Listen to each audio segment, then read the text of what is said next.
Pues bien, mis hermanos, ha sido un placer estar aquí con vosotros nuevamente después de muchos meses de no poder congregarnos. Dios nos da la dicha y la oportunidad de poder volver a hacerlo. Y me alegra mucho también tenerles en este lugar. El tema de esta mañana, es como les había publicado, es Cristo, el Rey prometido y el Salvador. Cristo, el prometido Rey y Salvador.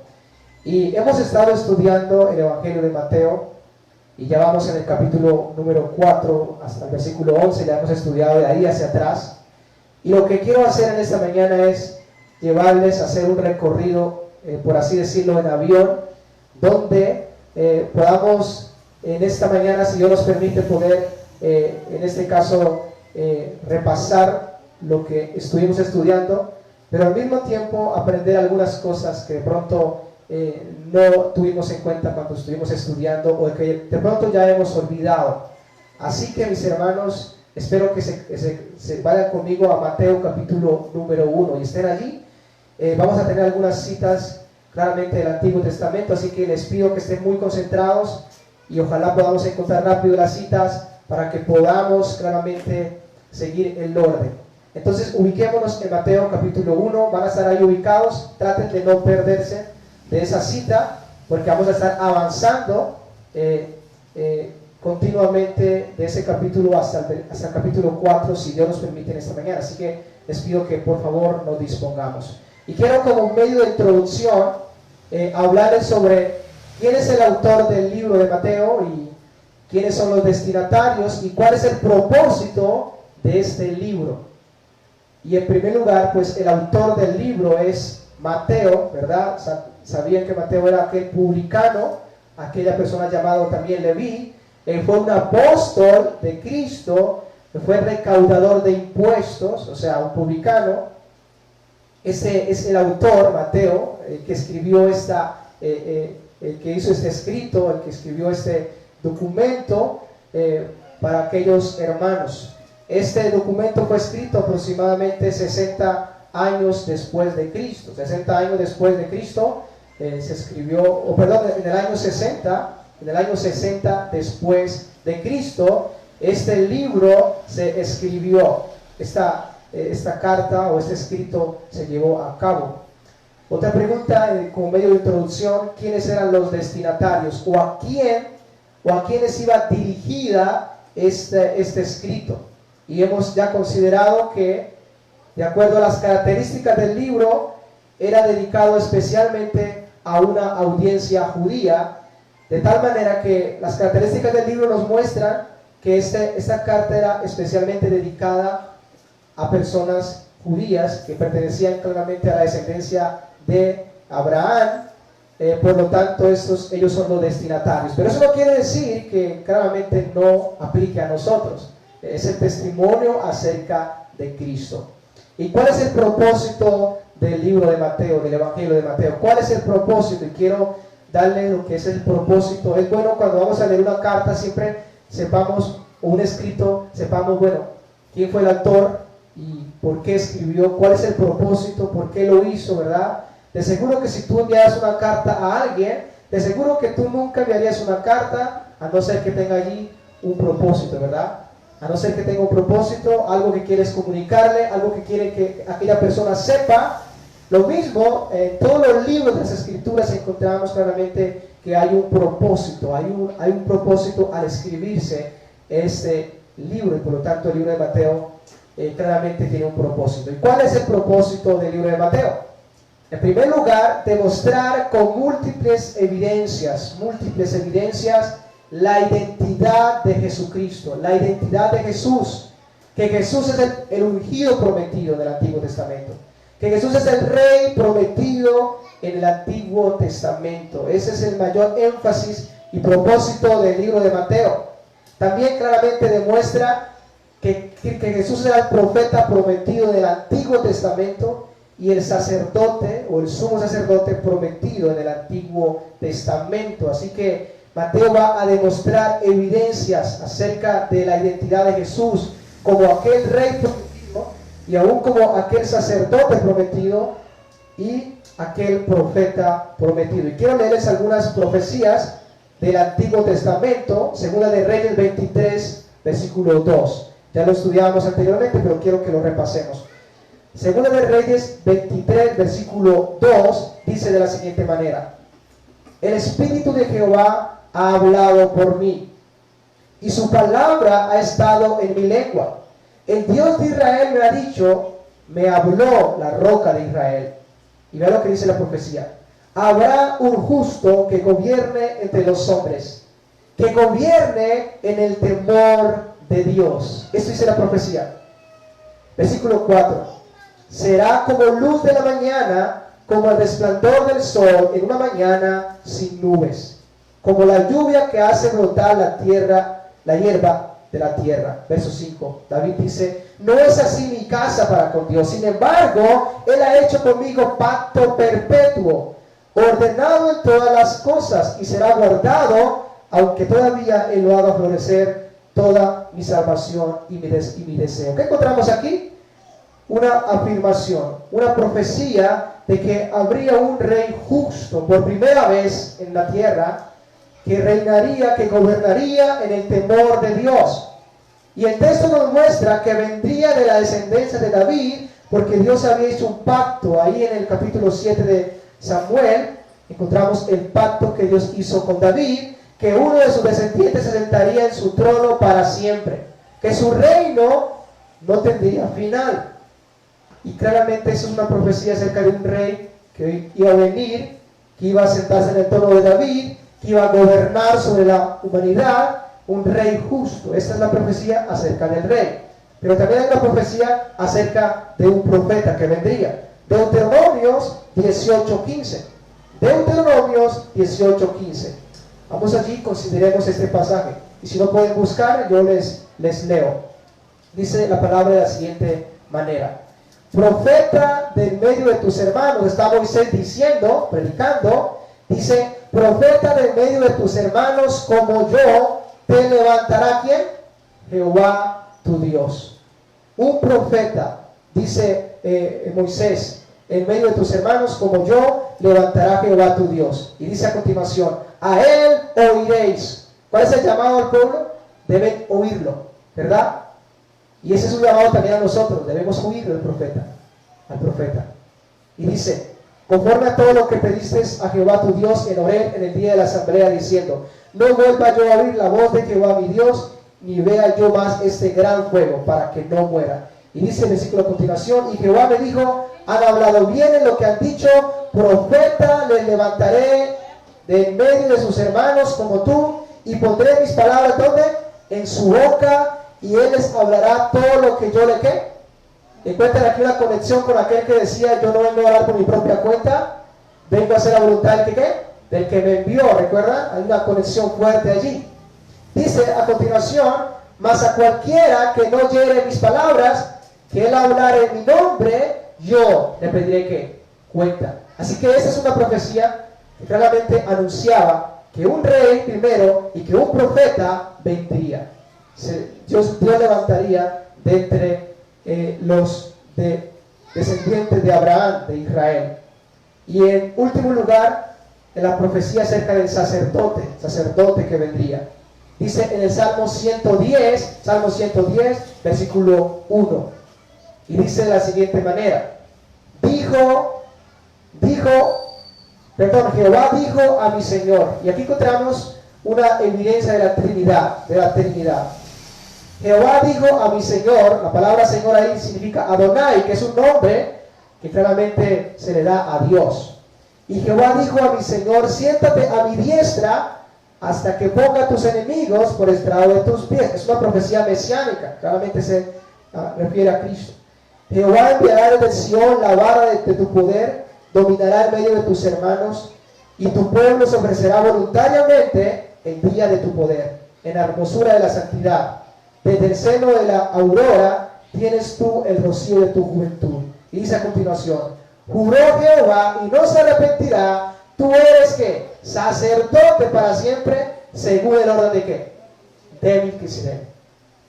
Y es esa profecía que encontramos en este salmo, que aquel Mesías venidero iba a ser un sacerdote también, de acuerdo al orden de Melquisedec.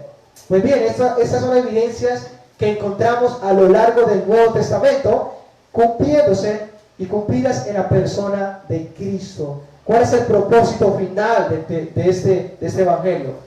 En Juan 20:30, quiero que vayan conmigo allí rápidamente. Juan 20:30. ¿Cuál es el final? ¿O qué es lo que se espera? ¿O cuál es el propósito final con los escritos que tenemos acerca de Cristo, los evangelios? Juan nos explica y nos da como ese principio de cuál es el propósito de todos los escritos que tenemos acerca de Cristo. Dice en San Juan 20, versículo 30. Hizo además Jesús muchas otras señales en presencia de sus discípulos, las cuales no están escritas en este libro. Pero dice a continuación, pero estas se han escrito ¿para qué? ¿Cuál es el propósito? El para qué significa el propósito. ¿Para qué? Para que creáis que Jesús es quien, el Cristo, el ungido, el prometido. Ahora dice, ¿el Hijo de quién? Esa palabra Hijo de Dios significa que es igual a Dios, es divino. Y para que creyendo en quién, en Él, para que creyendo tengáis que vida en su nombre. Así que el propósito de todos los escritos que tenemos acerca de Cristo es para que usted y yo podamos creer en Él, en lo que Él es, en su obra. Y creyendo en Él seamos salvos, podamos ser libres del pecado y podamos tener vida eterna en su nombre. Podamos ser libres del pecado y de la maldad. Ese es el objetivo final, que tú puedas creer que Jesús es el Salvador, el Mesías prometido, el Rey prometido, el Redentor prometido. Y creyendo en ese Redentor, en ese Salvador, tú seas salvo, libre de tus pecados y tengas vida eterna para siempre. Porque de tal manera amó Dios al mundo que ha dado a su Hijo unigénito para que todo aquel que en él cree no se pierda, mas tenga vida eterna. Ese es uno de los primeros propósitos de Mateo, mostrar las múltiples evidencias que hay un Rey prometido principalmente y que hay un profeta sacerdote, para que creyendo en él tengamos vida. Y en segundo lugar, una de las preguntas que también responde el libro de Mateo es: ¿qué ha pasado con el reino prometido en el Antiguo Testamento? ¿Qué ha pasado con ese reino prometido en el Antiguo Testamento? ¿Qué ha acontecido? Y este será uno de los temas que vamos a estar desarrollando en la próxima enseñanza. Y vamos a hablar acerca de qué es el reino prometido, qué es eso del reino de los cielos se ha acercado, ¿qué es eso? Y vamos a estar estudiando un poco acerca de esto, así que será en la próxima enseñanza. Pues bien, esta era la pequeña introducción que quería que tuviesen presente.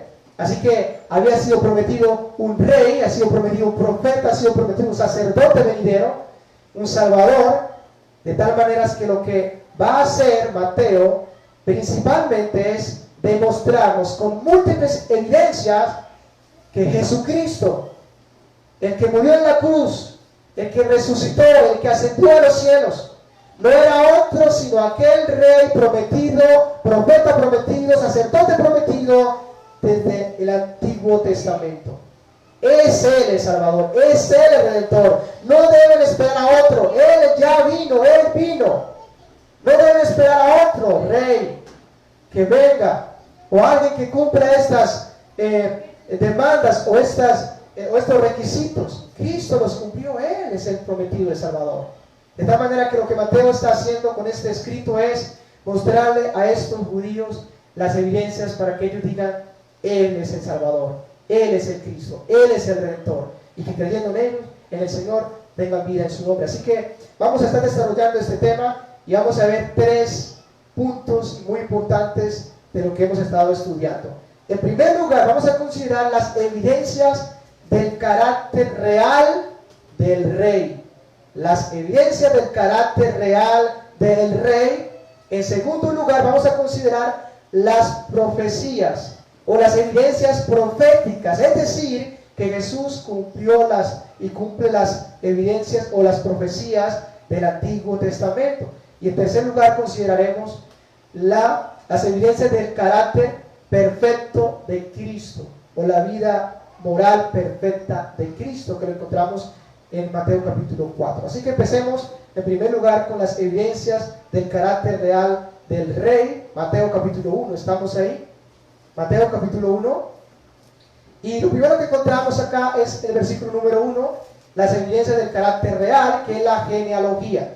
Dice el capítulo 1, versículo 1, libro de la genealogía o del Génesis de Jesucristo, ¿hijo de quién? Hijo de David y después hijo de Abraham. Bueno, ¿por qué primero David? ¿Recuerdan? ¿Por qué primero David? Porque el propósito de Mateo es demostrar que Jesús viene de la descendencia ¿de quién? De David. ¿Y qué dicen las profecías? Que el Mesías debía venir ¿de dónde? ¿De la descendencia de quién? ¿De quién? De David, ¿verdad? Debía venir de la descendencia de David. Así que lo que Mateo está diciendo es conectando que Jesús viene principalmente de la descendencia de David, y eso claramente le está demostrando que que Jesús tiene el derecho, el derecho real, el derecho de ser rey, el derecho de sentarse en el trono de David. ¿Por qué? Porque Jesús viene de la descendencia ¿de quién? De David. Por lo tanto, en el primer versículo encontramos que Mateo está demostrando con evidencias que Jesús tiene, en este caso, o viene de una línea real de David, que Jesús es el ungido. Y lo que hace Mateo es rastrear la genealogía o la descendencia de Jesús hasta que llega a David y aún también a Abraham. Bueno, ¿por qué hijo de Abraham? Porque recuerden que Dios le hizo un pacto con Abraham. Un pacto con Abraham, dice Génesis 22, 18. En tu simiente, Génesis 22, 18, en tu simiente, Dios le promete a Abraham, en tu simiente serán benditas todas las naciones de la tierra por cuanto obedeciste a mi voz. Entonces Dios le promete a Abraham que de su descendencia iba a haber una simiente por medio del cual iban a ser todas las naciones bendecidas. Así que a lo largo de la historia todos estaban esperando, bueno, ¿quién es aquella simiente? ¿Quién es aquella persona por medio del cual todas las naciones van a ser bendecidas? En Gálatas 3:16, el apóstol Pablo dice, ahora bien, a Abraham fueron hechas las promesas y a su simiente, no dice a las simientes, como si hablase de muchos, sino como de uno, y a tu simiente, la cual es Cristo. De tal manera que esa simiente de Abraham es Cristo.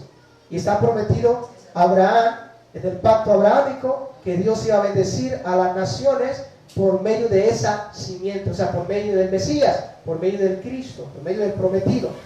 Así que lo primero que hace Mateo es mostrar las evidencias del carácter real de Cristo. Primero, que Él viene de la descendencia ¿de quién? De David.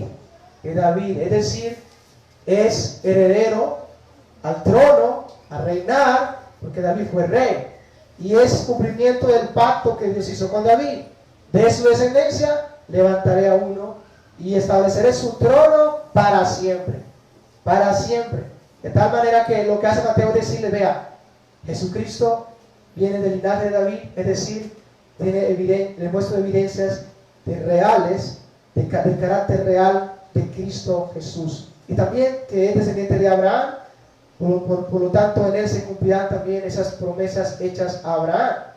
Pero no solamente David, Mateo habla acerca de David y de Abraham, sino más adelante, versículo 2, dice versículo 2, Abraham engendró a Isaac, Isaac a quién? A Jacob, y Jacob a Judá, ¿y a quién?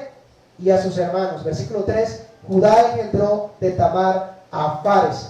Y aquí encontramos a Judá. Es otra evidencia del linaje real de Cristo. ¿Por qué? ¿Por qué evidencia? Porque estaba prometido. Si quieren, vayan conmigo a Génesis 49:9. Vamos a ir rápidamente. Génesis 49:9. Y nos vamos a dar cuenta que hay una profecía que anunciaba que el rey venidero debía venir de la descendencia de Judá, que claramente David también pertenece a esa línea. Génesis 49, versículos 9 y 10. Y presten mucha atención lo que dice esa profecía. ¿Y por qué es que Mateo recuerda esa genealogía y dice, bueno, Jesús vino de la descendencia de David, de Abraham, de Judá? Porque era claramente, estaba profetizado. Génesis 49:9 dice, cachorro de leones Judá. Es una profecía que está dando Jacob antes de morir.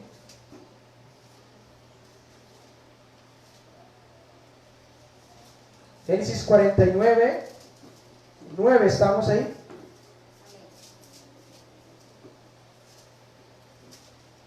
Y dice así: cachorro de leones Judá, de la presa, hijo mío, has subido. Se agazapa, se echa como león o como leona. ¿Quién lo despertará? Ahora dice, ve lo que dice aquí a continuación: el cetro no se apartará de Judá. Ahora, ¿qué es un cetro? Era aquella caña que usaban ¿quiénes? ¿Se acuerdan en el libro de Esther? Que si ¿quién extendía el cetro? Rey. El cetro no se apartará de Judá, o sea, eso quiere decir que va a haber rey en Judá y no va a dejar de existir. El cetro no se apartará de Judá, ni la vara del gobernante de entre sus pies, hasta que venga Silo, y a él sea dada la obediencia de los pueblos. Así que esta profecía muestra que de la descendencia de Judá se iba a levantar, iba a haber rey, y nunca iba a faltar, no se iba a apartar hasta que viniera Silo, que también significa el que tiene el derecho, y es una referencia claramente al Mesías, y a él sea dada la obediencia de los pueblos, o a él se van a congregar las naciones, los pueblos. Así que es una profecía que estaba allí. Por eso Mateo dice que el Jesús viene de la descendencia de ¿quién? De Judá, viene de la tribu de Judá. Recuerden que Jacob tuvo 12 hijos, ¿verdad? Pero Dios escogió que de la tribu de Judá vendría el Salvador, el Mesías. ¿Y qué está haciendo Mateo? Diciendo, miren, exactamente como estaba escrito, así aconteció. Entonces, Jesucristo viene del linaje real de David, cumple las profecías, ¿verdad? Y por lo tanto, esto da una evidencia clara de que Él es el Rey prometido, porque cumple los requisitos. Cumple los requisitos principalmente empezando porque debe ser del linaje real de David. Si Jesús no es del linaje real de David, entonces Jesús no puede ser ¿quién? El Rey prometido del Antiguo Testamento, el ungido. No puede ser Él. Debe ser del linaje, debe tener descendencia real. Si no la tiene, entonces está descalificado para ser el Rey prometido y por lo tanto el Redentor prometido, el Salvador prometido. Pero lo que Mateo está diciendo, Él cumple los requisitos para ser ¿quién? El Rey prometido. Pues bien, eso en primer lugar. En segundo lugar, vamos a ver las evidencias proféticas. Y acompáñenme al capítulo 1 de Mateo, versículo número 18. Colóquense ahí. Y vamos a ver varias evidencias proféticas, así que presten mucha atención. En primer lugar, el nacimiento virginal. En primer lugar, el nacimiento virginal como evidencias de las profecías. Y vayan, sin perder Mateo, Isaías 7:14. Rápidamente, Isaías 7:14. Y ve lo que dice la profecía. Para que veamos que lo que Mateo está diciendo es, Cristo Jesús cumple las profecías. Las profecías se cumplen en Jesucristo. En Isaías 7:14 dice de la siguiente manera: por tanto el Señor mismo os dará señal. He aquí, la Virgen concebirá y dará a luz ¿qué? Un hijo, y llamará su nombre ¿qué? Emmanuel. Esto fue dicho muchos años antes de que realmente Jesucristo viniera. La profecía es que iba a nacer el Mesías de una virgen. Iba a nacer de una virgen, que por primera vez una virgen iba a concebir, iba a seguir siendo virgen, iba a concebir sin tener ninguna relación sexual humana, e iba a dar a luz ¿qué? Un hijo. Ahora, ¿y qué dice Mateo 1:18? El nacimiento de Jesucristo fue así. ¿Cómo fue? Bueno, explica Mateo: estando desposada María, su madre, desposada quiere decir que estaba comprometida con José, antes que se juntasen, antes de que hubiese una relación sexual, se halló que había ¿qué? Concebido del Espíritu Santo, y ahí se cumple ¿qué? Ahí se cumple la profecía. Entonces es una evidencia, nacimiento virginal, ahí se cumple en Cristo. Y es lo que Mateo está mostrando en el versículo número 18. Ahora, en segundo lugar, que ese Salvador, que ese Mesías, o que ese que nacería de esta Virgen, no sería un ser humano cualquiera, no. Vea lo que dice la profecía nuevamente de Isaías 7:14. Dice: por tanto el Señor mismo dará señal, he aquí la Virgen concebirá y dará a luz un hijo, y llamará su nombre como Emmanuel. Emmanuel. Ahora, ¿qué significa Emmanuel? Ahí lo encontramos en Mateo capítulo número 1, versículo número 21. Dice la escritura ahí: dará a luz un hijo y llamará su nombre Jesús, porque él salvará a su pueblo de sus pecados. Está el ángel anunciando a José. Y todo esto aconteció para que se cumpliese ¿qué? La escritura, lo dicho por el Señor por medio del profeta, cuando dijo, ¿qué dijo el profeta? He aquí, o ¿qué dijo el Señor mejor? He aquí, una virgen concebirá y dará a luz un hijo, y llamará su nombre ¿qué? Emmanuel. ¿Qué significa Emmanuel? Que traducido es que Dios con nosotros. Es decir, ese hijo que nacería de esa mujer virgen no sería un ser humano cualquiera. Sería Dios que con nosotros, un ser divino, y no es otro que la segunda persona de la Trinidad encarnada. Entonces esa segunda evidencia muestra que este Mesías es Dios hecho hombre, es un ser divino, no es un ser humano cualquiera, es un ser divino, es Dios hecho hombre, es la segunda persona de la Trinidad encarnada en un cuerpo humano. De tal manera que esa es otra evidencia que en este caso Mateo les muestra a los judíos y también nos muestra a nosotros. Él es Dios con nosotros. Jesús es Dios, es el Hijo de Dios, igual a Dios. En tercer lugar, el lugar de nacimiento en Belén, capítulo número 2. Leamos Mateo capítulo 2, versículo 1. Pero antes de leer el texto, leamos Miqueas 5:2. Miqueas 5:2 dice así de la siguiente manera: pero tú, Belén, eso es lo que dice la profecía, pero tú, Belén, Efrata, pequeña para estar entre las familias de Judá, de ti me saldrá el que será ¿qué? El que será Señor en Israel, y sus salidas son desde el principio, desde los días de la eternidad. Miqueas 5:2, la profecía decía: pero tú, Belén, Efrata, pequeña para estar entre las familias de ¿qué? De Judá, de ti me saldrá el que será ¿qué? Señor ¿quién? En Israel. Y hablando de ese Señor de Israel, dice: sus salidas son desde el principio de la eternidad. Es decir, ese ser que va a nacer es eterno. Sus salidas o su existencia son desde el principio, desde los días de la eternidad. Es decir, ese que va a salir de Belén es eterno. Es eterno. No es que Jesús existió después de que empezó a nacer o que nació en Belén. Ya existía, es eterno, por eso es Dios. Bien, mis hermanos, esto dice la profecía, que debía nacer ¿dónde? En Belén de Judea, en Belén de Judea. ¿Y qué dice Mateo capítulo 2 versículo 1? ¿Qué dice Mateo capítulo 2 versículo 1? Si están ahí, cuando Jesús nació, ¿dónde nació Jesús? En Belén, ¿de qué? De Judea, de Judá. Cuando Jesús nació en Belén de Judá, en los días del rey Herodes. Entonces, ¿qué está haciendo Mateo? Diciendo, mire, ahí está. Debía nacer el Mesías, el rey prometido, en Belén de Judá, y eso fue exactamente lo que aconteció con Cristo, con Jesús. Así que, otra evidencia más. Entonces, en primer lugar, nacimiento virginal, nacería de una virgen. En segundo lugar, sería Dios con nosotros. En tercer lugar, nacería en Belén de Judá. Y en tercer lugar, mis amados,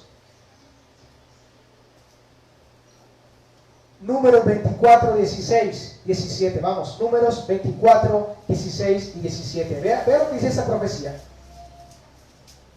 Esta profecía que Dios dio aún por medio de Balaán, que fue un falso profeta, pero Dios le usó para hablar su verdad en ese momento. Números 24, 16. Vamos allí. Pero acuérdense que no debemos perder la cita de Mateo. Dice Números 24, 16, 17. Dijo el que oyó los dichos de Jehová y el que sabe la ciencia del Altísimo, el que vio la visión del Omnipotente, caído pero abierto los ojos, dice a continuación, lo veré, mas no ahora. Mira lo que dice aquí, lo miraré, mas no de cerca. Lo miraré, mas no de cerca. Ahora lo que dice a continuación, saldrá estrella de Jacob y se levantará cetro de Israel. Acuérdense que ya cetro tiene que ver con rey, reinado. Y herirá las sienes de Moab y destruirá a todos los hijos de Set. Ahora, aquí hay una profecía que dice, saldrá estrella de Jacob. Va a salir una estrella de Jacob. Ahora, ¿quién es aquella estrella? ¿Y qué nos dice el Nuevo Testamento sobre aquella estrella? Bueno, Mateo, capítulo número 2. Vea lo que aconteció ahí, donde estamos. Mateo 2. Les voy a leer el versículo número 1 nuevamente. Dice Mateo 2:1. Cuando Jesús nació, ¿qué? En Belén de Judea, en día del rey Herodes, vinieron del oriente unos magos, diciendo: ¿dónde está el rey de los judíos que ha nacido? Porque ¿qué? Su estrella hemos visto en el oriente y venimos a adorarle. Esa estrella, mis hermanos, tiene alguna conexión ¿con quién? Con Cristo. Porque esos magos dicen, o esos salmos dicen, su estrella hemos visto. Esa estrella es del Mesías, del Rey, que de alguna manera está identificando, demostrando y señalando que el Rey ha nacido, que el Rey está en la tierra.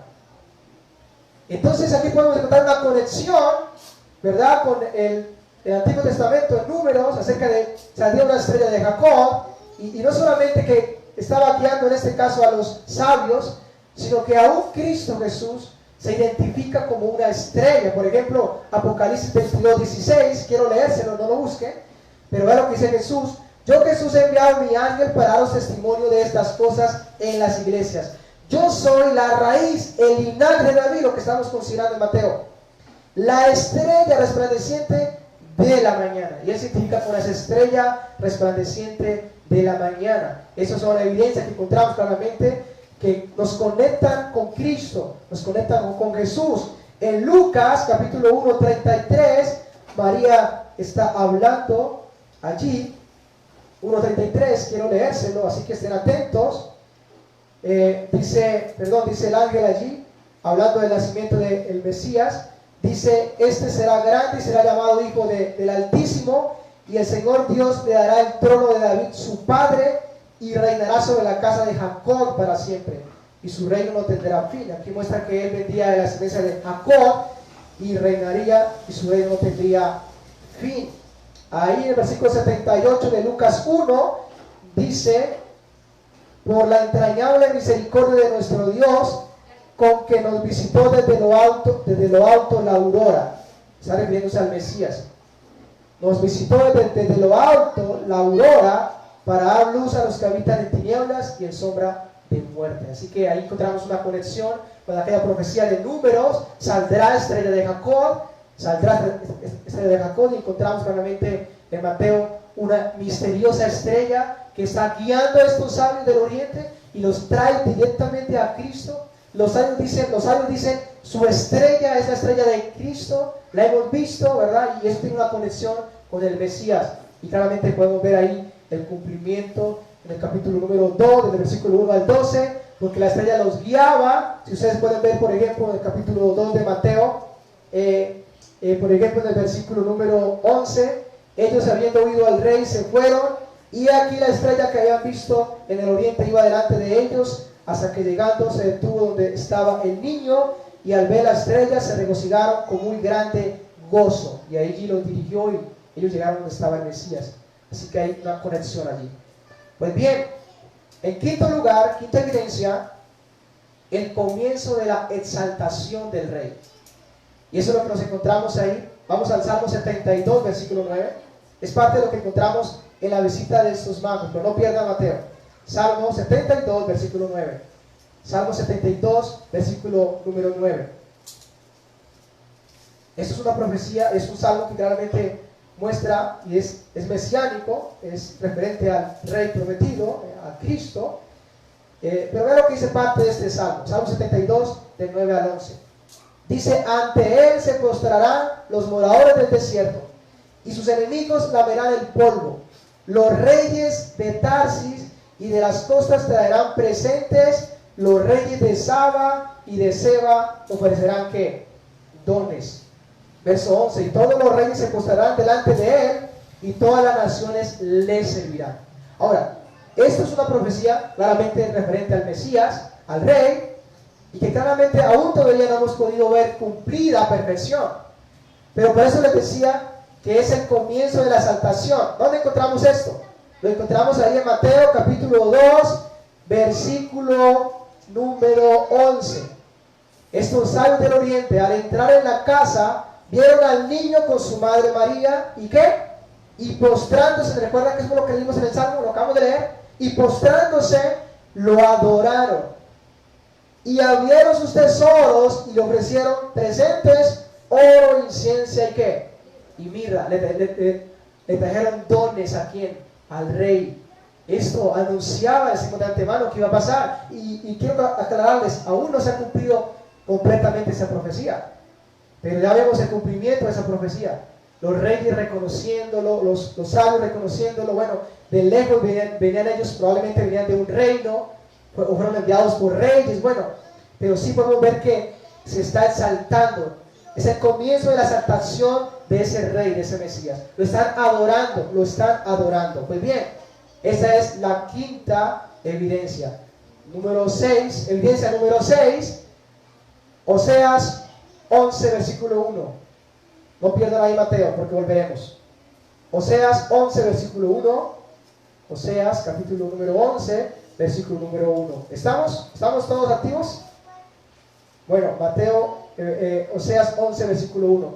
Dice la escritura, es una profecía referente aún al Mesías también. Dice, cuando Israel era muchacho, yo lo amé, y de Egipto llamé ¿qué? A mi hijo. Ahora bien, les leo Mateo capítulo 2, versículo número 13. Después que partieron ellos los magos, he aquí un ángel del Señor apareció en sueños a José y dijo, levántate y toma al niño y a su madre y huye ¿a dónde?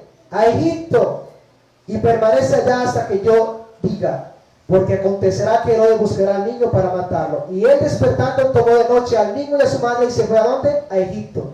Y estuvo allá hasta la muerte de Herodes, para que se cumpliese lo dicho por el Señor por medio del profeta, cuando dijo, de Egipto llamé ¿a quién? A mi hijo. ¿Y se cumplió o no la escritura? ¿Es una evidencia? Claro, es una evidencia. Y ahí se cumplió las escrituras. Entonces, la huida de Egipto y el llamado de Egipto es la sexta evidencia. Y en séptimo lugar, la muerte de los niños también fue anunciada. Esto está en Jeremías 31:15. Jeremías 31:15 dice la palabra del Señor, anunciando de antemano, el Dios que conoce todas las cosas y anuncia de antemano lo que ha de acontecer. Es Jeremías 31, versículo número 15. Dice, así ha dicho Jehová, voz fue oída en Ramá, llanto y lloro amargo, Raquel que lamenta por sus hijos y no quiso ser consolada acerca de sus hijos, porque perecieron. ¿Y qué dice Mateo capítulo 2, versículo número 16? Entonces Herodes, cuando se vio burlado por los magos, se enojó mucho y mandó a matar a los niños menores de 2 años que habían en Belén y en todos los alrededores, que conforme al tiempo que había adquirido de los magos. Verso 17. Y entonces, ¿qué pasó? Se cumplió ¿qué? Lo que fue dicho por el profeta Jeremías cuando dijo, voz oída en Ramá, grande lamentación, lloro y gemido, Raquel que llora a sus hijos y no quiso ser consolada porque perecieron. De tal manera que ahí se cumple esa escritura y hay un gran clamor, un gran llanto allí. Y es lo que Mateo está diciendo, otra profecía más cumplida. Así que la muerte de los niños había sido anunciada y fue exactamente eso lo que pasó, buscando Satanás eliminar al rey, al Mesías. Evidencia número 8, el regreso a Nazaret. Dice el versículo de Mateo capítulo 2, versículo 19. Pero después de muerto Herodes, he aquí un ángel del Señor apareció en sueños a José en Egipto, diciendo, levántate, toma al niño de su madre y vete a tierra de Israel, porque han muerto los que procuraban la muerte del niño. Entonces él se levantó y tomó al niño de su madre y vino a tierra de Israel. Pero oyendo que Arquelao, hijo de Herodes, reinaba en lugar de Herodes, su padre, tuvo temor de ir allá, pero siendo avisado por revelación en sueños, se fue a la región de ¿qué? De Galilea. Y vino y habitó en la ciudad que se llama ¿cómo? Nazaret. ¿Y para qué? ¿Para qué fue a Nazaret? ¿Para qué? Para que se cumpliese lo que fue dicho por los profetas. He aquí que habría de ser llamado como Nazaret. Y es otra profecía que claramente se cumplió. Ahora, como tal no encontramos esa profecía exacta en el Antiguo Testamento. Pero es probable que en aquel entonces, el ser de Nazaret era ser considerado como alguien menospreciable, de tal manera que pueda que Mateo está refiriéndose a Isaías 53, donde Jesús iba a ser menospreciado y desechado entre los hombres, pero claramente no podemos afirmarlo. Deben saber ustedes que hay muchas profecías que claramente no las tenemos todas escritas, pero Mateo está diciendo, esto aconteció para que se cumpliera la escritura, y es claramente que es otra evidencia más de las profecías cumplidas. ¿En quién? En Cristo. Así que vamos al número 8, el regreso a Nazaret.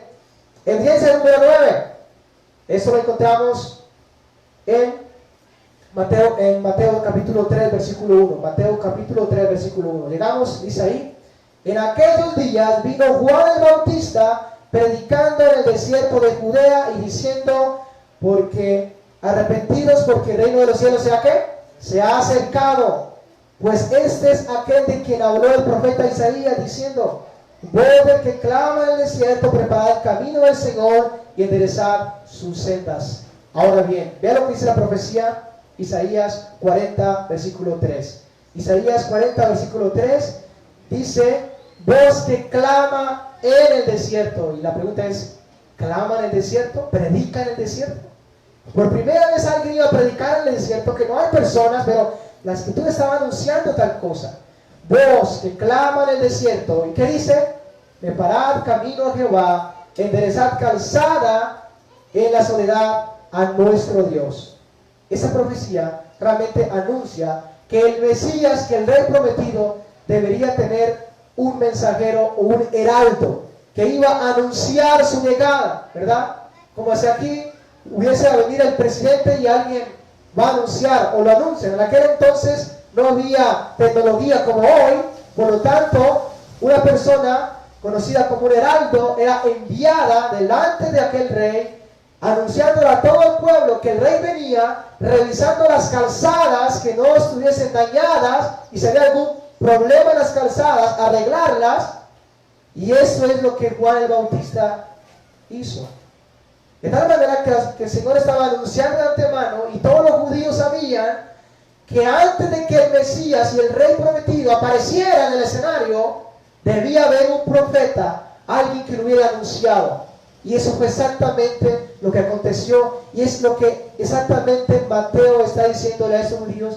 Eso fue exactamente lo que aconteció en Cristo, con Cristo. Así que ahí está el cumplimiento.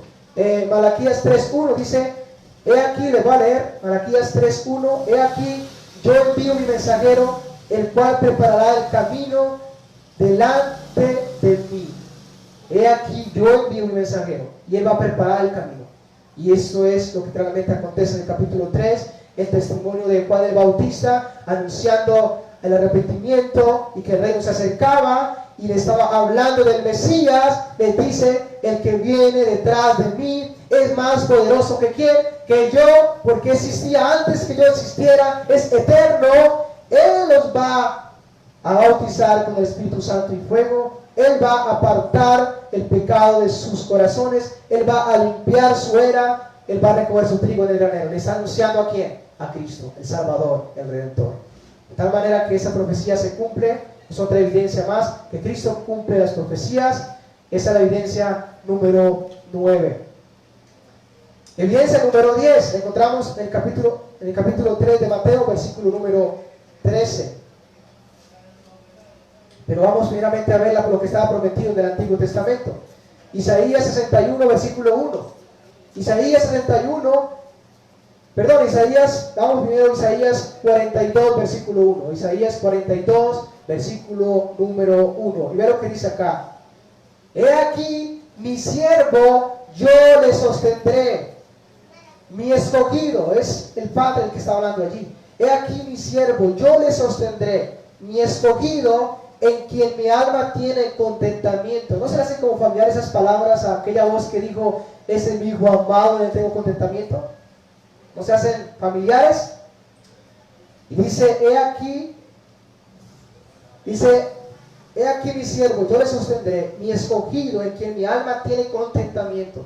He puesto sobre él mi espíritu, él traerá justicia a quienes, a la nación. Así que la profecía está afirmando que iba a ser, que el Padre iba a poner sobre él, sobre este Mesías, sobre este rey, su espíritu. O sea, iba a ser ungido con el Espíritu Santo, que esa es la evidencia número 10. El rey iba a ser ungido con el Espíritu Santo. Isaías capítulo 11, versículo 1 y 2, vea lo que dice. Isaías 11, 1 y 2. Saldrá vara del tronco de Isaí, o de la descendencia también de Isaí, y un vástago va a retoñar de sus raíces. Y vea lo que va a pasar. Y este es claramente referente al rey. Y reposará sobre él el espíritu de ¿qué? Va a reposar sobre él el espíritu de ¿quién? De Jehová, Espíritu Santo. Bueno, espíritu de sabiduría, de inteligencia, espíritu de consejo y de poder, espíritu de conocimiento y de temor, que también tiene que ver con la perfección de lo que es el Espíritu Santo. Entonces la profecía prevía que sobre aquel Mesías, sobre aquel rey iba a venir el Espíritu Santo, iba a ser ungido. Los que eran ungidos anteriormente eran los reyes, sacerdotes y profetas, eran ungidos con aceite, que era una referencia al Espíritu Santo. De tal manera que esto aconteció. Isaías 61, versículo 1 y 3, ahora sí. Isaías 61, versículo 1 y 3. Dice de la siguiente manera. El Mesías hablando allí. El Espíritu de Jehová el Señor está sobre mí, porque me ungió Jehová y me ha enviado a predicar buenas nuevas a los abatidos, a vendar a los quebrantados de corazón, a publicar libertad a los cautivos. Ahora bien, eso fue exactamente lo que Cristo hizo en Nazaret, en Lucas 4, 21, cuando se acuerdan que se le dio el libro, se le dio el rollo a Cristo, al Salvador, y dice, y él leyó también esas palabras. ¿Y qué dijo el Señor al final? Él dijo, y comenzó a decirles, hoy se ha cumplido esta escritura delante de ustedes. Hoy se ha cumplido. ¿Por qué? Jesucristo ya había sido bautizado, el Espíritu Santo había venido sobre él y empezaba su ministerio. De tal manera que esta es la evidencia número 10. Y ahí en Mateo capítulo 3, versículo número 13 encontramos el cumplimiento. Dice, entonces Jesús vino de Galilea a Juan, al Jordán, para ser bautizado por él. Mas Juan se le oponía diciendo, yo necesito ser bautizado por ti. Pero Jesús le respondió, deja, porque así conviene que cumplamos toda la justicia de Dios. Y Jesús, después que fue bautizado, subió luego del agua, y aquí los cielos fueron ¿qué? Abiertos, y el Espíritu de Dios que descendía sobre quién, sobre él, ¿cómo qué? Como paloma, y que venía sobre quién, sobre él. ¿Se cumplió o no se cumplió la escritura? ¿Se cumplió o no se cumplió la profecía? Y hubo una voz de los cielos que decía, ese es mi hijo amado. La conexión con lo que leíamos. Es mi escogido, en que mi alma tiene contentamiento. Este es mi hijo amado, en quien tengo complacencia o contentamiento. De tal manera que se cumple esta profecía. El Mesías debía ser ungido con el Espíritu Santo. Iba a venir sobre él. Y esto claramente es lo que Juan está diciendo, aconteció. El rey se identificó con los pecadores por medio de ser bautizado, pero también en este caso fue ungido por el Espíritu Santo como una evidencia y señal, aún también para Juan. Recuerden que Juan dice, el que me envió a bautizar, me dijo, aquella persona o aquel hombre, a quien usted vea que el Espíritu Santo desciende, este es el que va, es el Salvador, es el Cordero, es el que va a darles el Espíritu Santo después. Él es. De tal manera que también es una señal para que Juan lo identificara. Entonces, hasta ahora hemos considerado evidencias del linaje real, ¿verdad? Que Cristo cumple las evidencias, o cumple, perdón, los requisitos reales, ¿verdad? Vienen de la descendencia de David, y hemos estado considerando hasta ahora las evidencias proféticas, que Cristo cumple la profecía, que debía nacer de una, ¿qué? de una virgen, repasando rápidamente esto, que debía nacer de una virgen, que sería Dios con nosotros, que nacería en Belén de Judea, que sería esa estrella de Jacob, el comienzo de la exaltación, la huida a Egipto y su llamado, iba a haber una muerte de los niños, un gran lamento, iba a regresar a Nazaret, iba a vivir en Nazaret y aún sería llamado nazareno, tendría un precursor, tendría un mensajero, un heraldo que anunciaría su llegada y que sería ungido con el Espíritu Santo. Hasta ahí hemos considerado y hemos visto evidencias proféticas. Claro que hay muchas más en el libro de Mateo, pero como hemos estado estudiando hasta el capítulo 4 de Mateo, pues hasta ahí llevamos las evidencias. Pero bien, ya en último lugar, y para terminar, la vida intachable del rey. También Mateo va a demostrar que ese rey es santo y perfecto, intachable. Y eso lo encontramos en el capítulo 4 de Mateo. La tentación ¿de quién? De Jesús. Y noten lo que dice el versículo 1. Entonces Jesús fue llevado ¿por quién? ¿Por el diablo al desierto? No. Dice, por el Espíritu Santo al desierto. ¿Para qué? Para ser tentado. La palabra correcta es probado. Para ser tentado por el diablo. Ahora, aquí algo muy importante en la tentación que necesitamos notar. Les decía cuando compartíamos este pasaje, que siempre cuando se hace una construcción, se hace un puente, al final de la construcción hay un tiempo llamado de prueba, ¿verdad? Donde se le colocan diferentes cargas al puente con el propósito de ¿qué? De que el puente se caiga. ¿Cuál es el propósito con hacer tal prueba? Demostrar que ese puente es ¿qué? Es resistente, ¿verdad? O sea, es el propósito de demostrar que el puente está funcionando bien, es perfecto, tiene la capacidad perfecta. Y esto es, en pocas palabras, lo que está aconteciendo en la tentación de Cristo. Dios está demostrando quién es Cristo, quién es su Hijo. Está demostrando su perfección. Está demostrando claramente que es sin pecado, que no pecó, que no hay pecado en él. Y hay un paralelismo o algo muy similar con Adán en el huerto y Jesucristo en el desierto, ¿sí? O sea, van a pasar muchas cosas que podemos conectarlas, aunque claramente que Adán estaba en un paraíso, en un jardín, pero Jesús estaba en un desierto, o sea, en condiciones totalmente diferentes en cuanto a la situación. Jesús tenía hambre, bueno, Adán iba a tener allí abundancia de frutos, ¿verdad? Pero hay una cierta conexión, porque Adán y Eva en este caso fueron también probados. Eva fue probada allí. Y claramente Jesús, el postrer Adán, también es probado. Y lo que se va a mostrar acá es que Cristo Jesús es superior y es este rey, el fiel, perfecto, que no va a fallar como Adán, de tal manera que no vamos a caer, o sea, va a haber salvación. Y esto es parte de lo que se está mostrando. Pero antes de ver un poco sobre la tentación de Jesús, quiero llevarles a Juan 2:16 y quiero leérselos, solamente quiero leer ese pasaje.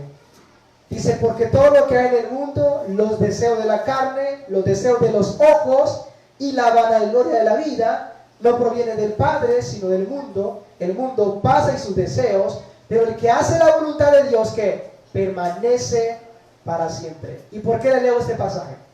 Porque, en pocas palabras, Jesús fue tentado en estas tres áreas. En esas tres áreas.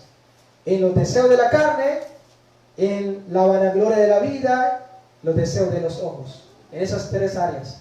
De tal manera que eso también nos lleva a que nos preocupemos y veamos en la manera que vamos a ser probados aquí, tentados aún también por el tentador. Así que les doy esto para que vean la tentación de Jesús de esa manera. Que Él fue tentado, que Jesús fue tentado, por así decirlo, en todo aquello que el hombre por naturaleza ama, desea, quiere, y claramente peca contra Dios. La carne, la vanagloria de la vida y los deseos de los ojos. Y vamos a ver la primera prueba. En primer lugar es lo que es un deseo personal. La primera tentación tiene que ver con aquello que es la carne, un deseo. Dice el versículo 2 de en Mateo 4, y después de haber ayunado 40 días y 40 noches tuvo ¿qué? Hambre. ¿Qué es? Es un deseo, es una necesidad, ¿verdad? De este cuerpo, de la carne. Por lo tanto, la primera tentación va a ser sobre esa necesidad, sobre ese deseo. Y tuvo hambre. Y en ese preciso momento vino a él el tentador y le dijo: si eres hijo de Dios, di que esas piedras se conviertan en pan. La mejor traducción es: ya que eres hijo de Dios, haga que esas piedras se conviertan en pan y puedes satisfacer tu necesidad. Puedes comer, ¿verdad? Pero ¿qué respondió el Señor? Escrito está: no solo de pan vivirá el hombre, sino de toda palabra que sale de la boca ¿de quién? De Dios. La respuesta que Cristo le da aquí demuestra que por encima de sus necesidades, Él estaba comprometido a hacer la voluntad ¿de quién? De su Padre que le envió. La voluntad de su Padre premiaba por encima de aún sus necesidades, aún sus deseos de la carne. Y Él está demostrando que Él no iba a hacer nada que no estuviera incluido en el plan del Padre. Por lo tanto, convertir las piedras en pan no está en el plan del Padre. Más adelante vemos que los ángeles vinieron y ¿qué? El plan no era convertir las piedras en pan. No, el plan de Dios era, Él iba a enviar unos ángeles que le alimentaron. Entonces eso nos muestra que Cristo estaba buscando no la gloria suya, sino la gloria de ¿qué? Del que le envió. O sea, eso es una evidencia muy fuerte sobre la vida pura del Mesías. Alguien que no está buscando su propia gloria, alguien que está buscando la gloria del que le envió. Generalmente, humanamente, todos están buscando su propia alabanza, su propia gloria, satisfacer sus deseos de la carne. Bueno, están pensando solamente en eso. Pero aquí nos encontramos con alguien que está pensando en hacer la voluntad ¿de quién? De su Padre que le envió. Y esa es una amonestación para nosotros también.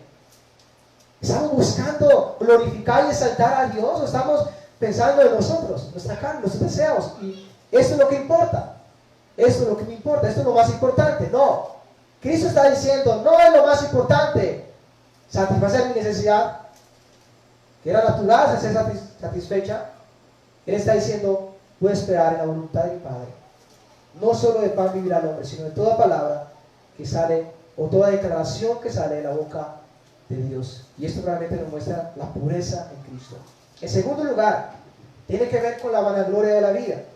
En Mateo 4:5 dice: entonces el diablo le llevó a la santa ciudad y le puso sobre el pináculo del templo y le dijo: si eres hijo de Dios, échate abajo, porque escrito está: a los ángeles mandará acerca de ti, y en sus manos se sostendrán para que tu pie no tropiece en piedra. Ahora bien, hay una profecía que dice Malaquías 3:1, y quiero leérsela, porque lo más probable es que Satanás conocía esta profecía. Dice Malaquías 3:1: he aquí yo envío mi mensajero, el cual preparará el camino delante de mí, y vendrá, dice, y vendrá súbitamente a su templo el Señor a quien vosotros buscáis. Y el ángel del pacto, a quien deseáis vosotros, he aquí viene, ha dicho Jehová de los ejércitos. Ahora, esto es muy importante, porque esta profecía anunciaba que ese Mesías, o ese ángel del pacto, ese Señor, iba a aparecer súbitamente en el templo, iba a aparecer inmediatamente en el templo.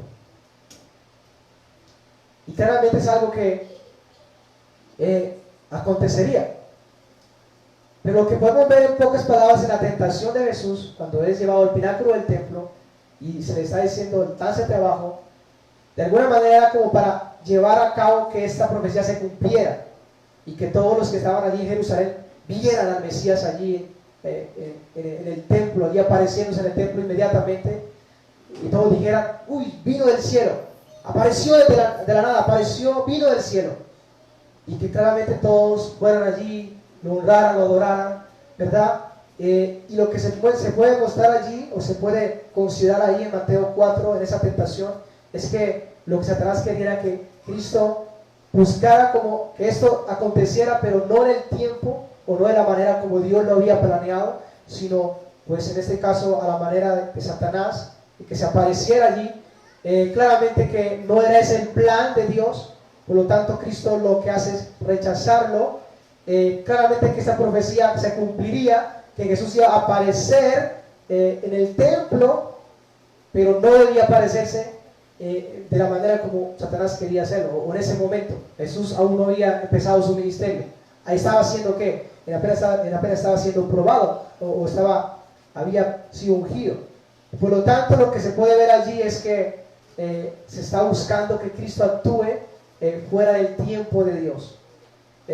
Haga las cosas o se adelantara, en este caso, al cumplimiento de las Escrituras. Y claro, también consideramos acá la respuesta de Cristo: no tentarás al Señor tu Dios, y es que Dios nunca debe ser puesto a prueba. Y es parte también de lo que encontramos. Así que eso nos muestra que Cristo estaba dispuesto a aceptar la alabanza y la gloria, pero en el momento indicado, no antes de que eso aconteciera, no antes de que no se estuviera llevando, o no antes de que el plan de Dios estuviera andando como Dios mismo lo había planeado que sucediera. Por lo tanto, esto es parte de la segunda tentación, lo que es la vanagloria de la vida, y esto nos debe llevar a que nos preguntemos también nosotros si lo que hacemos lo estamos haciendo en el tiempo de Dios, siguiendo la ordenanza de Dios, o estamos haciendo cosas que aún no tenemos en cuenta ni siquiera a Dios para hacerlas. Y en eso estaríamos actuando fuera de la voluntad de Dios, ignorando claramente a nuestro Creador. En tercer lugar, tiene que ver con los deseos de los ojos. Y vean lo que dice el versículo número 8 de Mateo 4. Otra vez le llevó el diablo a un monte muy alto y le mostró los reinos del mundo y la gloria de ellos. Y le dijo: todo esto te daré si postrado me adorares. Esto aconteció, y después el Señor lo que él responde allí es: entonces, versículo 10, Jesús le dijo: vete, Satanás, porque escrito está: al Señor tu Dios adorarás, y a él solo ¿qué? Servirás. Entonces el diablo le dejó, y aquí ángeles le servían. La pregunta, o lo que necesitamos preguntarnos, es: ¿por qué Satanás le dijo a Jesús: todo esto te daré si postrado me adorares? La pregunta es: ¿acaso es que Satanás tenía dominio, o tiene dominio sobre la humanidad, sobre el mundo, de tal manera que él estaba ofreciendo los reinos a Jesús con tal de que él se postre? Pero ahora quiero que consideren también otra profecía que estaba en el Antiguo Testamento. El Salmo número 2, versículo 7. Versículo número 7. Dice: yo publicaré el decreto. Jehová me ha dicho: mi hijo eres tú. Yo te engendré hoy. Es una aclaración, se habla acerca del Mesías. Luego lo que dice el versículo 9: pídame y te daré por herencia las naciones. Y como posesión tuya los términos de ¿qué? De la tierra. Se le está prometiendo ¿a quién? Se le está diciendo, el padre en pocas palabras le dice al hijo: pídame que te voy a dar y te daré por herencia las naciones de la tierra. Y dice, a continuación, dice: los quebrantarás, es futuro, los vas a quebrantar con vara de hierro, como vasijas de alfarero los desmenuzará. Dice al final, versículo 12: honrad al hijo para que no se enoje y perezcáis en el camino, pues desinflama de pronto su ira, y bienaventurado todos los que en él confían. Es una profecía mesiánica, donde el padre está diciendo a su hijo: pídame y te daré por herencia a todas las naciones. ¿Quién se las iba a dar? ¿Satanás? No. Dios está diciendo: pídame. Dios el Padre está diciendo a su hijo: pídame y te voy a dar todas las naciones de la tierra. Pídamelas. ¿Y qué está diciendo Satanás allí? Todo esto te daré. Aunque claramente eso nos muestra que Satanás tenía un dominio. Después que el hombre pecó, debido a ser engañado por Satanás, en pocas palabras, el hombre transfiere la autoridad que Dios le había dado para gobernar, dirigir, y se la transfiere a Satanás. De tal manera que el diablo es llamado el príncipe de la potestad del mundo, el Dios de este siglo, ¿verdad?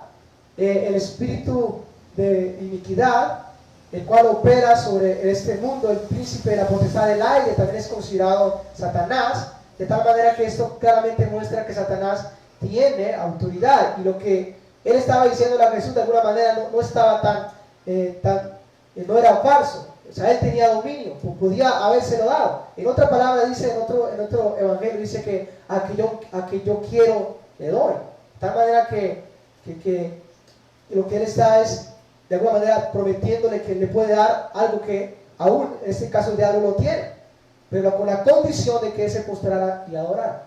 Y lo que Cristo dice es, claramente rechaza tal cosa.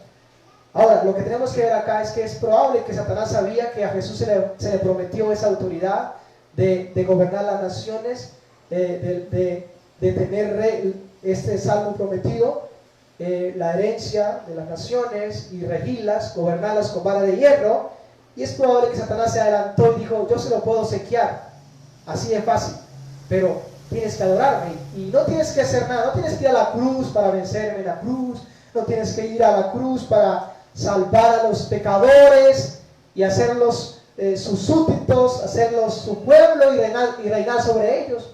No, quizás lo que Él está buscando era, yo se la coloco fácil, se la coloco fácil, no tienes que sufrir, se la coloco fácil, solo tienes que adorarme, ¿verdad? Y si eso aconteciera, pues Dios dejaría de ser Dios, ¿verdad? Porque estaría reconociendo a alguien superior a Él, ¿verdad? Eso jamás iba a acontecer. Así que, en tercer lugar, Mateo nos muestra la perfección del Rey, que Él es justo, que Él es santo, que Él fue tentado y no cayó. Y dice la Escritura más adelante, Él fue tentado en todo, pero nunca pecó. Eso claramente nos garantiza que lo que Él va a ser firme. No hay probabilidades de que Él falle. No hay probabilidades de que su reinado, que su obra de salvación se vaya al piso. No. Porque Él es santo, justo, no hay pecado, no hay tacha, no hay nada que Satanás pueda hacer para impedir que la voluntad de Dios se lleve a cabo. No hay nada que Él pueda hacer para derrotar al Rey prometido. No hay nada. Jesús debía ir a la cruz para poder herir la cabeza de Satanás, como está prometido en Génesis 3:15, y poder librar a su pueblo del pecado, para poder reinar sobre ellos y hacerles sus súbditos y recibir la autoridad como el segundo Adán sobre la tierra. De tal manera que eso nos muestra la personalidad, el carácter de Cristo, sin mancha, sin pecado, que Él no va a ceder, que nadie podrá contraer. Por lo tanto, tenemos un Rey poderoso, ¿verdad? Y podemos confiar en nuestras vidas a Él plenamente y saber que no nos va a fallar, que lo que Él ha hecho en la cruz es grande y es algo que va a permanecer y va a ser de gran bendición. Así que donde Adán falló, Jesús nunca falló. Donde el diablo hizo que el hombre pecase contra Dios, no lo pudo lograr. ¿Con quién? Con Cristo. Entonces estas son evidencias del carácter puro, santo de Cristo y cómo su obra estaba sometida a la voluntad del Padre, y claramente no existen probabilidades de que ese plan de Dios sea frustrado por el diablo. Entonces, mis hermanos, Jesús es aquel mediador, aquel efectivo y solo suficiente para salvarnos, porque Él venció, porque Él soportó, porque Él nunca cedió a ningún pecado. ¿Y por qué? Las evidencias que hemos visto nos confirman a Cristo. La pregunta es, ¿has confiado en Él para tu salvación? ¿Has confiado en aquel que hemos estado demostrando por las Escrituras, que es el Salvador prometido, que no hay otro? Por eso los apóstoles dijeron, en ningún otro hay salvación. ¿Lo reconoces como tu Rey? ¿Lo has reconocido como el Rey de tu vida? De tal manera que Él está dirigiéndote, gobernándote desde ahora. ¿Te sometes a esa voluntad del Rey? Porque Él es el Rey verdadero, no hay otro Rey verdadero, sino Cristo. Si estás sometiéndote a alguien, es un rey falso, que no tiene ningún poder, que solo te conducirá al infierno. Así que, mis hermanos, esta es una de las verdades que tenemos que tener en cuenta. Ya termino con esto. ¿Qué podemos aprender de lo que hemos estado estudiando? En primer lugar, la soberanía de Dios en el plan redentor. Que Dios es soberano, que Él planeó la salvación y que no hay nada que la pueda frustrar. Y pueden ustedes ver cómo se cumplieron las profecías, cómo Jesús vino exactamente del linaje de David, cómo vemos su santidad. O sea, Dios había planeado esto y no hay nada que lo vaya a impedir. Y esto es soberanía, significa que Dios está por encima de ¿qué? De todo, aún por encima de sí mismo Satanás, que quiso matar a Jesús allí en Belén, ¿verdad? Pero no pudo hacerlo. Entonces nos muestra la soberanía de Dios en su plan de redención. Y no solamente en ellos, sino en todas las demás cosas. Aún en este virus, la soberanía de Dios. Dios es soberano. No pasó sin permiso de Dios. O sea, Dios lo envió. Dios lo envió. Por lo tanto, es Dios soberano. En segundo lugar, nos muestra la veracidad de Dios a cumplir su plan. Que lo que Dios reveló de su plan a Abraham, a David, exactamente así lo ha hecho y lo seguirá haciendo. Lo que aún falta por cumplirse, se cumplirá. De tal manera que lo que Dios nos muestra en aquellos cumplimientos que hemos visto, evidencias, es que Dios es veraz. Que cuando Dios dice algo, ¿qué pasa? ¿No se cumple? Se cumple, se cumple.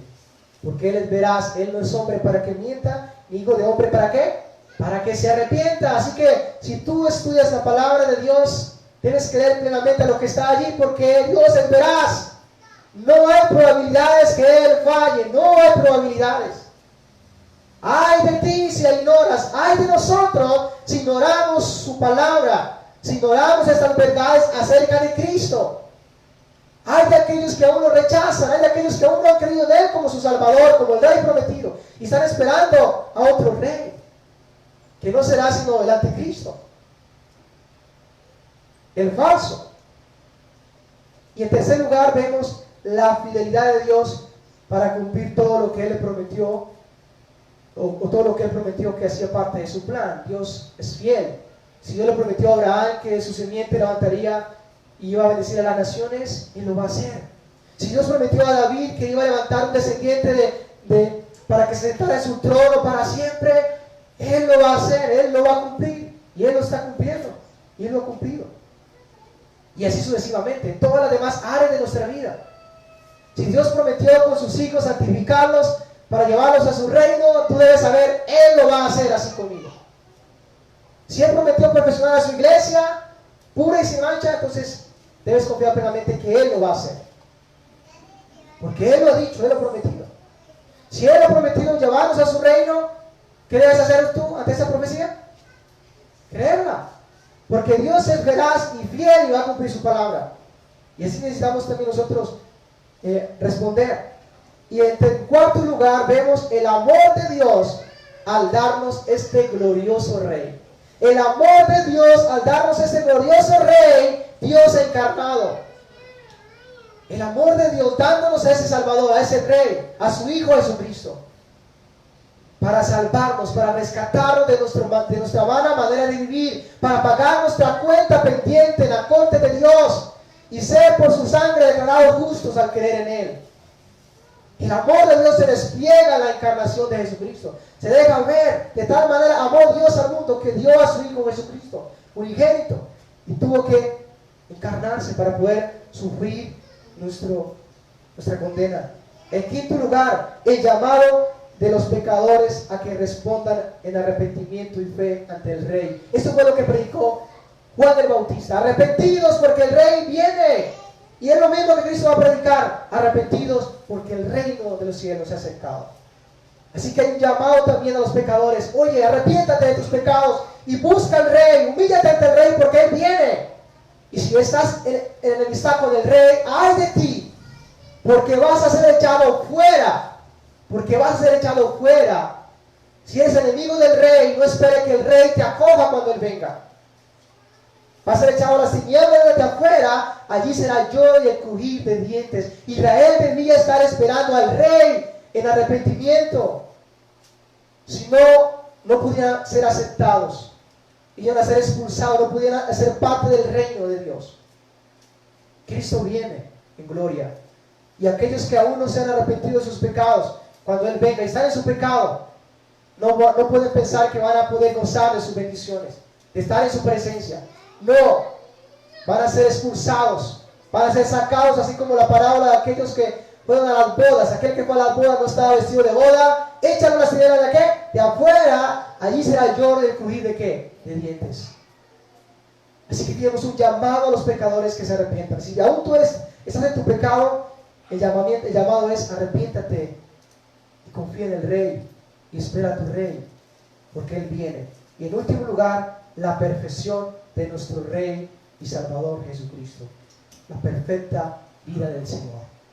Pues bien, mis amados hermanos, vamos a orar y vamos a pedirle al Señor que con esas verdades que hemos considerado afecte nuestras vidas y se glorifique nuestras vidas. Padre, te damos gracias por habernos dado este momento más para estar acá delante de tu presencia.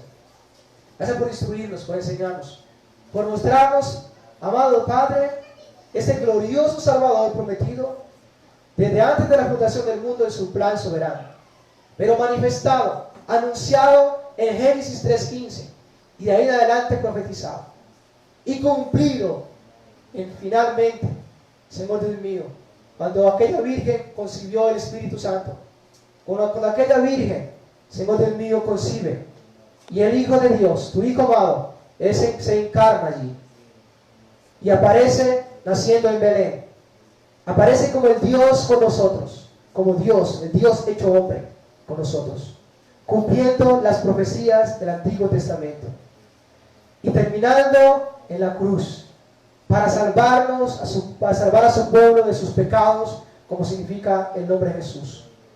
Gracias, amado Dios, por tu plan soberano de salvación. Gracias por habernos dado este glorioso Salvador, como dijo el ángel, porque hoy ha nacido en la ciudad de David aquel glorioso, aquel poderoso Salvador, un glorioso Salvador. Ha nacido para salvarnos, ha nacido para librarnos. Y Él dijo, oh, le doy buena nueva de gran gozo. Y es la nueva de gran gozo, Señor, que tú nos estás dando en esta mañana. Que el Salvador ha venido al mundo y ha dado su vida, para que todos aquellos que en ti, en Él confían, sean salvos, perdonados, tengan vida eterna. Pero también aquellos que lo rechacen, vendrá también, Señor, van a ser condenados, porque tú vendrás para glorificación de tu pueblo, pero también para juicio en tu segunda venida, Señor.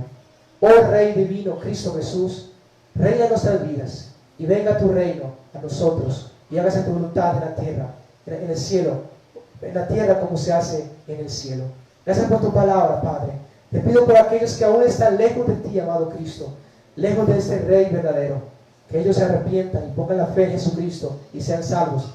Y hoy en adelante pasen a ser parte del reino de los cielos. Y Cristo sea el Rey de ellos, el amo de ellos. Y todas las bendiciones prometidas sean de ellos y sean nuestras desde ahora y para siempre. Amén. Mis hermanos, en la próxima enseñanza estaremos considerando qué significa el reino de los cielos. ¿Qué significa